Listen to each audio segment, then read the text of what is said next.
Muy buenas noches y bienvenidos una semana más a este espacio de actualidad. Esta noche toca hacer balance de los 100 primeros días de gobierno de un área muy específica del gobierno de la Junta de Comunidades de Castilla-La Mancha, de Bienestar Social. ¿Y quién mejor para hacerlo que la titular del área, la consejera de Bienestar Social, Aurelia Sánchez? Muy buenas noches. Buenas noches. 100 días de gobierno en el que da tiempo a empezar a arrancar algunos proyectos que tienen ustedes preparados. ¿Cuál sería en líneas generales el balance para ustedes, su consejería?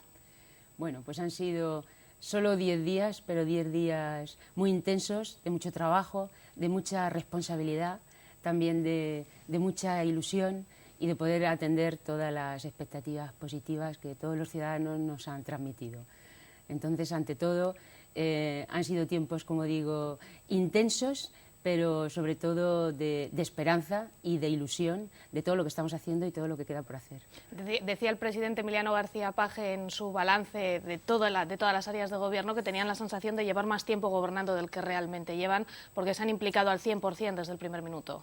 Efectivamente, desde el primer momento, como decía, el trabajo ha sido muy intenso, tenemos una gran responsabilidad y ahora mismo todos los ciudadanos tienen puestas las miradas y además una mirada muy positiva en nosotros, que tenemos que entender, tenemos que trabajar y canalizar para dar respuesta a todas las ilusiones y las expectativas que también nos transmiten, efectivamente. ¿Qué se encontró en su consejería cuando llegó? Porque hay que recordar, corríjame si me equivoco, que la consejería no era de manera individual como está ahora, sino que tenía también contenidos de sanidad. En este caso, Emiliano García Paje decidió separar el bienestar social. ¿Y qué es lo que usted se encontró?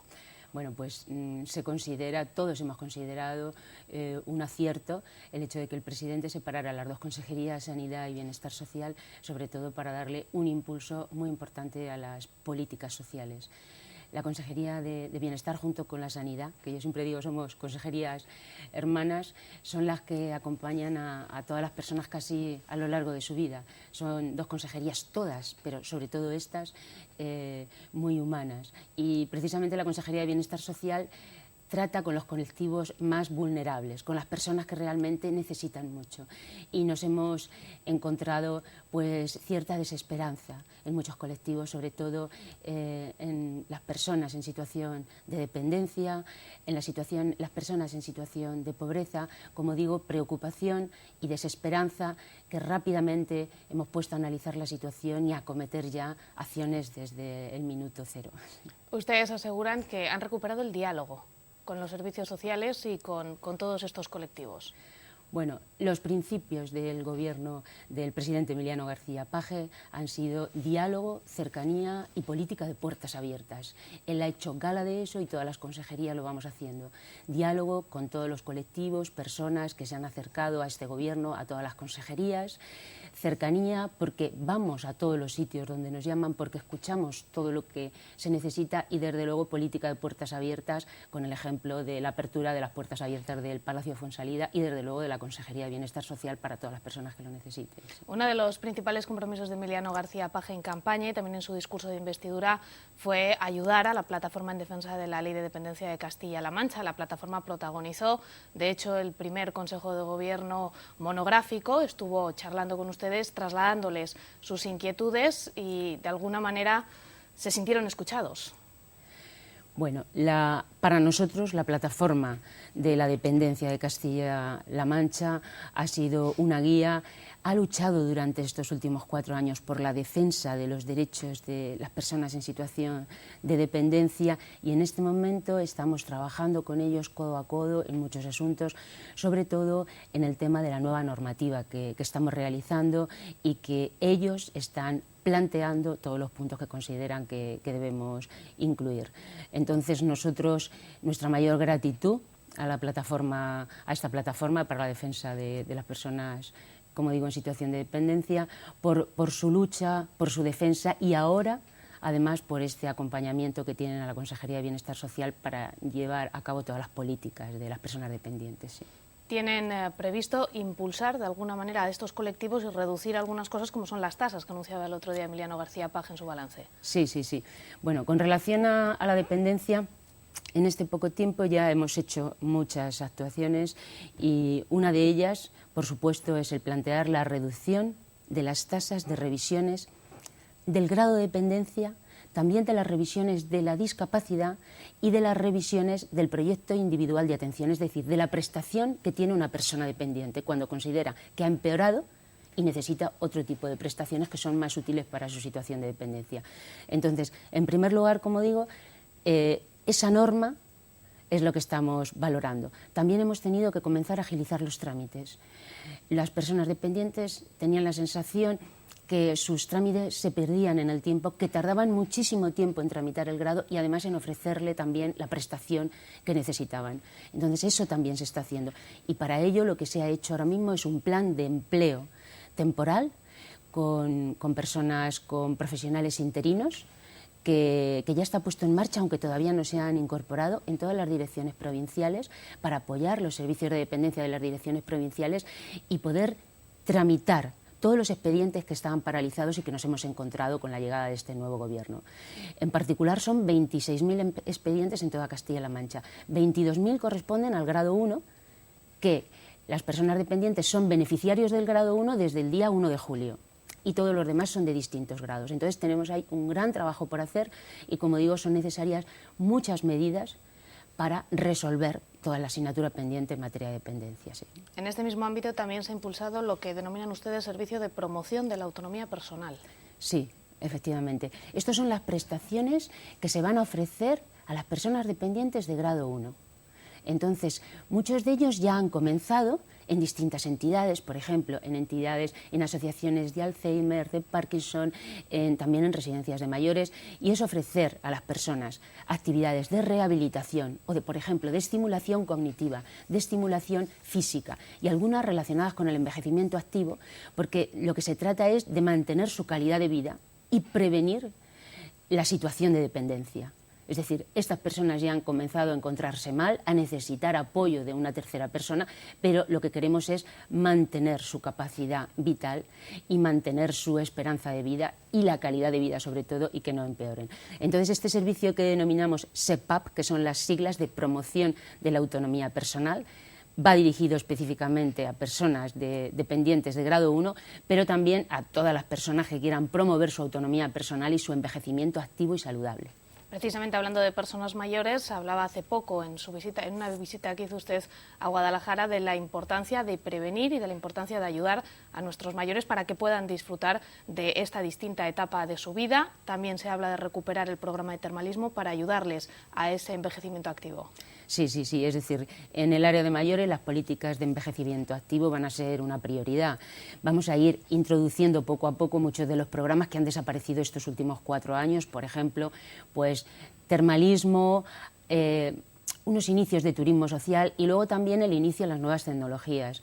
Hace poco visitaba aquí Guadalajara precisamente un proyecto que tiene que ver con las tecnologías de la información y la comunicación para personas mayores que en principio parece que son muy reacias a utilizar tablet y ordenadores y sin embargo luego, bueno, son muy aficionados y les permite comunicarse con sus familiares, son una ventana al mundo, a todas las actividades que pueden hacer y también le permiten a veces llevar un seguimiento casi también de sus constantes vitales, porque poco a poco le van a permitir hacer un seguimiento de su salud y poderlo introducir en esas tabletas electrónicas. Entonces hay muchísimo trabajo por hacer en el tema del envejecimiento activo. Sí.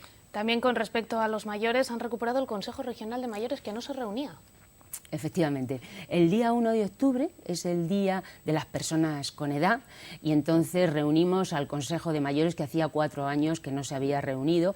Además fue un lujo porque fue en el Palacio de Fuensalida con los asistentes de todos los representantes de colectivos de mayores que hasta ahora habían formado parte del Consejo de Mayores y que nos transmitieron pues toda su preocupación y su inquietud porque nadie había escuchado todas sus demandas en estos últimos años. Entonces nosotros queremos incentivarlo, promoverlo y también renovar los cargos que sean posibles para poderlo convocar en los sucesivos años, porque son un colectivo muy importante en esta consejería. Ese consejo lo que sirve es para valorar y para ver las necesidades que tienen los mayores en nuestra región. Efectivamente, están los representantes de todos los colectivos del movimiento asociativo que tiene que ver con personas mayores, además representación de todas las provincias de Castilla-La Mancha, y luego también hay representantes de otras consejerías, por ejemplo, Consejería de Vivienda, también estuvo el director general, también de Sanidad, porque también es una preocupación muy grande, y por supuesto todas las direcciones generales de la Consejería de Bienestar Social. Entonces, en ese primer consejo lo que hicimos fue un balance de este tiempo.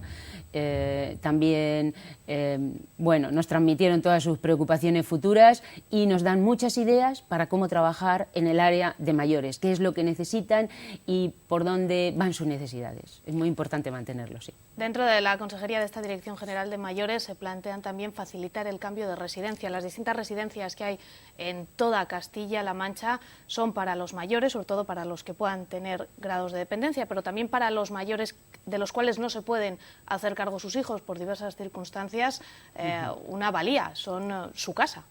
Sí, sí, efectivamente. Sí, dentro del acuerdo marco sí que van a tener la posibilidad de poder solicitar un cambio de residencia que se pueda acercar más al domicilio de sus hijos, al domicilio de los familiares. Sí que es verdad que está abierta esa posibilidad.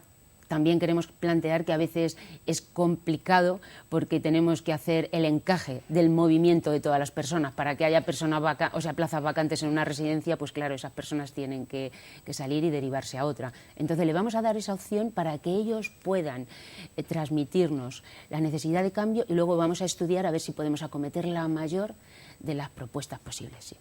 Hablamos de familia y menores, también importante, se plantean revisar una ley muy concreta, la Ley 5/2014. ¿Por qué?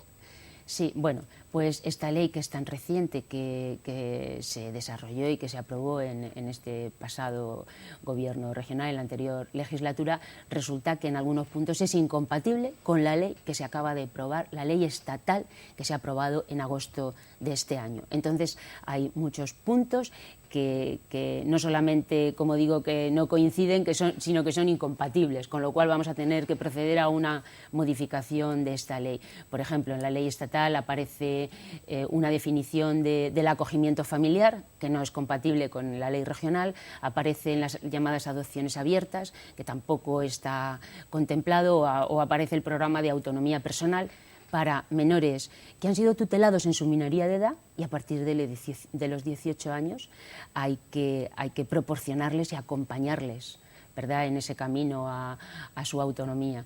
Entonces, todos estos temas tenemos que incluirlos en una modificación de esa ley que está prevista hacerse. No tiene mucho sentido que una ley de tan poco tiempo no sea compatible con la estatal. Efectivamente, sí, es bastante incomprensible que, siendo del mismo partido, no se hayan puesto de acuerdo para poder aprobar la ley. Pero bueno, eso es una realidad, pero pueden estar tranquilas las familias que a la mayor brevedad posible vamos a hacer las modificaciones oportunas para poderla adaptar a la ley estatal, que consideramos mucho más completa y que desde luego se inició hace más de 4 años, por supuesto, con consenso de todos los profesionales y entidades que tienen que ver con infancia y familia. Sí. Además, también van a estudiar la normativa de familias numerosas para evitar el trato desigual en parejas de hecho. Explíquenos un poco más en detalle. Sí, eso es un ejemplo de la ley de familias numerosas en Castilla-La Mancha, que es mucho más restrictiva que en otras comunidades autónomas. Por ejemplo, las parejas de hecho que solicitan el título de familia numerosa, al no estar casadas, solo tienen derecho una de las personas de la pareja tiene derecho a ese título de familia numerosa, no los dos, porque no están casadas. Entonces, pues nosotros vemos que esto es un trato injusto hacia las parejas de hecho, que es ya una normalidad en nuestra sociedad, con lo cual vamos a hacer los ajustes necesarios en esa ley de familias numerosas para que todas las familias tengan igualdad de derechos. De hecho, ahí tenemos una dirección general que se llama de familias y de menores. Quiere decir que en esas familias caben todas las familias, no solamente la clásica familia, padre, madre, hijos, no. Todas las familias que tengan algo en común, que tengan un grado de afectividad, que convivan bajo el mismo techo y que se consideren familias, nosotros las consideramos familias. A día de hoy existen muchísimos tipos de familia, más allá de la tradicional de toda la vida, por llamarla de alguna manera, pero sí, en los hogares castellano-manchegos hay muchísimos tipos de familia. Efectivamente, atendemos a las familias biparentales, monoparentales, homoparentales y luego cualquier familia que pueda tener, por ejemplo, niños acogidos o niños adoptados. Es decir, para nosotros lo consideramos familia y le vamos a ayudar de igual forma y vamos a intentar defender todos los derechos de esa familia, por supuesto. Castilla-La Mancha va a acoger, al igual que otras regiones de todo el país, a familias de refugiados sirios que vayan a venir para poder darles esa ayuda que tanto necesitan por la situación que están atravesando en su país. Castilla-La Mancha también se prepara, está todo preparado para darles la mejor atención posible.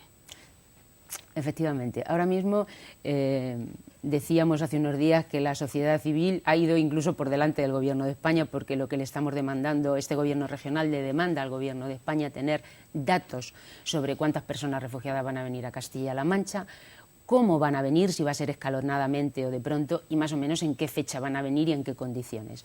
Pero bueno, nosotros desde este Gobierno regional no podemos improvisar las medidas, con lo cual ya hemos puesto en marcha algunos dispositivos, como por ejemplo la Mesa de Coordinación de Personas Refugiadas y la Oficina de Atención a Personas Refugiadas, que lo que intentamos es coordinar todas las actuaciones que en Castilla-La Mancha se están haciendo en materia de atención a personas refugiadas, y también lo que tenemos que hacer es canalizar todas las propuestas, porque los ciudadanos han empezado a acercarse a las asociaciones, han empezado a llamar por teléfono, hemos puesto el teléfono 012 de información regional para poder registrar todas las llamadas y toda la información que necesite cualquier ciudadano o cualquier entidad.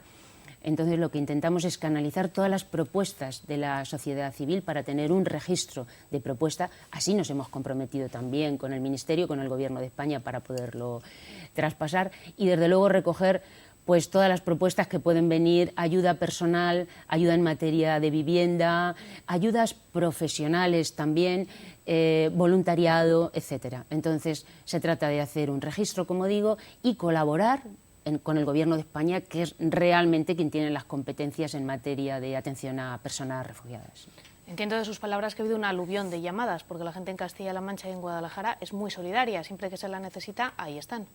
Pues efectivamente ha habido mucha movilización, que ahora mismo están varias entidades que son las responsables de personas refugiadas, como son ACCEN, como son Cruz Roja, CEAR. Son sobre todo las entidades que están catalizando todas las propuestas. Nosotros estamos en contacto con ellos y lo que queremos es, como digo, canalizar no solamente las llamadas que llegan a la Oficina de Atención a Personas Refugiadas, sino todas las propuestas que están llegando a estas entidades. Por eso hemos creado la mesa de coordinación, para podernos reunir y hacer una lista única, para tener conocimiento de todas esas propuestas. Lo estamos haciendo poco a poco, de forma muy profesional, para estar preparados por si acaso antes de final de año pues tuviéramos la primera entrada de personas refugiadas en nuestro país, en Castilla-La Mancha. Claro. Porque todavía de fechas todavía no sabemos gran cosa, todavía están en el aire. Pues no sabemos absolutamente nada. En principio ha habido algunas informaciones, pero oficiosas, es decir, por medio de las asociaciones y entidades, que probablemente antes de final de año podrían venir las primeras personas refugiadas, pero no tenemos ninguna cifra oficial, con lo cual nosotros mantenemos esa discreción y vamos a estar preparados para el momento que el Gobierno de España transmita a Castilla-La Mancha la llegada de personas refugiadas. Hablamos de otro asunto, como es también el plan de lucha contra la desigualdad social, un plan en el que tienen también un especial empeño. Sí, vamos a poner en marcha una estrategia de pobreza energética. Bueno, estamos haciendo varias vías, en particular una de pobreza energética que el presidente también ha nombrado en estas 100 medidas y en 100 días, y lo vamos a hacer desde dos puntos de vista. En primer lugar, vamos a hacer un acuerdo con las empresas energéticas para prevenir los cortes de energía durante los meses de invierno en esta comunidad autónoma, que suele ser muy fría. Intenso. Muy intenso, es verdad. Y por otra parte también ayudar a las familias que lo necesiten de ayuda energética. Eso por una parte, en este momento lo estamos diseñando de forma muy urgente porque queremos hacerlo antes de que acabe el año, por supuesto. Y luego también estamos trabajando en agilizar los trámites de las ayudas que se dan a las familias que tienen más pobreza económica, que son, por ejemplo, el ingreso mínimo de solidaridad y las ayudas de emergencia social. De hecho, en este momento hemos dotado presupuestariamente las ayudas de emergencia social en 1,5 millones de euros más, priorizando, como digo, económicamente este tipo de ayudas por las grandes necesidades que hemos visto en la sociedad castellano-manchega. Entonces, en principio, dotar económicamente las ayudas de emergencia social y además agilizar los trámites para que todas las personas que necesiten urgentemente un apoyo económico por cualquier situación de pobreza ya estable o sobrevenida, que puedan tenerlo con estas ayudas. Entonces, bueno, pues son también uno de los objetivos de esta legislatura. Hemos visto algunas de las cuestiones que se han puesto encima de la mesa, sobre las que se ha empezado ya a trabajar en estos 3 primeros meses.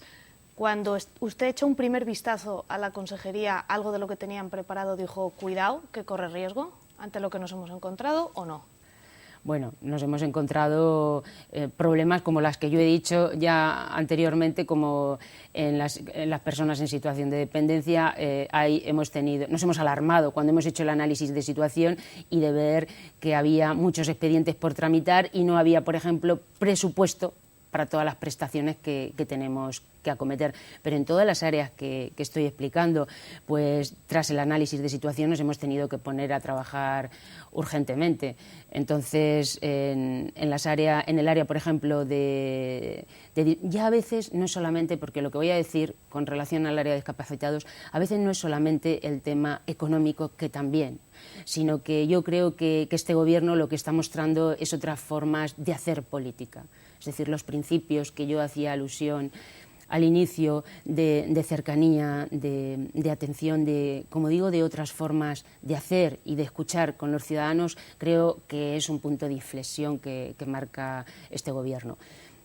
Y entonces, dentro de los colectivos que hemos estado hablando, un colectivo que desde luego es vulnerable y que el presidente se ha volcado totalmente es a las personas con discapacidad. Eso también hay varias medidas que ya hemos comenzado a poner en marcha y que vamos a continuar, como es, por ejemplo, la atención a los niños que tienen problemas de desarrollo, de discapacidad, impulsando, universalizar la atención temprana. El otro día el presidente inauguró un centro de atención temprana en una población de Ciudad Real, y esto sí que va a ser un impulso en todas las provincias de Castilla-La Mancha. Y también justo en el día de ayer anunciaba la protección y tutela permanente para las personas con discapacidad, porque es verdad que el presidente tiene una gran preocupación por este tema, es decir, todos los padres que se acercan y transmiten, esos padres que tienen hijos con discapacidad, sobre todo intelectual y grave, y que transmiten qué va a ser de sus hijos cuando ellos no estén. Es una gran preocupación. Entonces, por supuesto, es que es una gran preocupación y lo que hemos hecho es empezar a crear un sistema de protección y tutela permanente, que la Administración ya estaba teniendo muchas medidas con relación a ese tema, pero lo que queremos es todavía configurar un sistema mucho más protector para darle tranquilidad a las familias y que previamente a esa preocupación la familia ya sepa qué va a ocurrir con su hijo, que puede tener una discapacidad intelectual grave, cuando ellos no estén o cuando ellos, por una cuestión de salud, no puedan cuidarlo. Entonces, como digo, ya el presidente anunció esta medida de protección y tutela permanente sobre la que nos hemos puesto a trabajar, y de lo que se trata es de crear un sistema más organizado y más completo, sobre todo preventivo de cara a las familias para esa tranquilidad, y luego también poder detectar todas las personas con discapacidad intelectual que puedan precisar de esa tutela en Castilla-La Mancha. Esto es solo el inicio, quedan muchos meses por delante, muchos años por delante, 4 de momento, con la confianza que les han dado los ciudadanos de Castilla-La Mancha, y muchos retos. Por supuesto que sí. Tenemos mucha ilusión con el trabajo que estamos haciendo. Vemos que las expectativas de la gente son muy positivas. Tenemos que canalizar también todas las expectativas, porque sabemos que trabajamos con un presupuesto limitado, pero con muchísima esperanza, con muchísimas ganas de trabajar y de poder dar respuesta a las necesidades, y otra forma, como digo, de hacer política mucho más abierta, con diálogo y mucho más cercana al ciudadano. Pues de momento lo dejamos aquí, nos quedamos sin tiempo. Gracias por acompañarnos en esta primera toma de contacto con su consejería. Estaremos muy pendientes de los distintos proyectos que pongan ustedes en marcha. Aurelia Sánchez, consejera de Bienestar Social, gracias. Muchísimas gracias, ha sido un placer. Gracias también a ustedes. En 7 días más protagonistas. Buenas noches.